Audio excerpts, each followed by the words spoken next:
Punta tayo sa mga covered na free shipping namin when it comes sa metro area. Ito po yung mga nasa NCR natin within Metro Manila.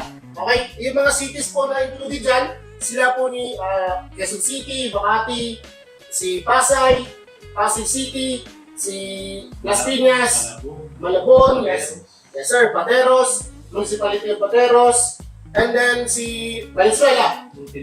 Yes, Muntinlupa. Yan po yung mga kasama sa free shipping natin, and that's door to door, same day delivery. Teka, Kuya RC, ibig sabihin mo, yung mga cities na yun, 20 mahigit yan eh. Metro Manila, lahat yan, door to door. Yes sir. Tapos same day delivery. Yes sir. Siyempre Kuya, baka matimanda tayo dyan. Yes sir. Covered natin ang kanyang shipping fee. Pero lahat yan, sa loob ng mga Metro Manila. Yes sir.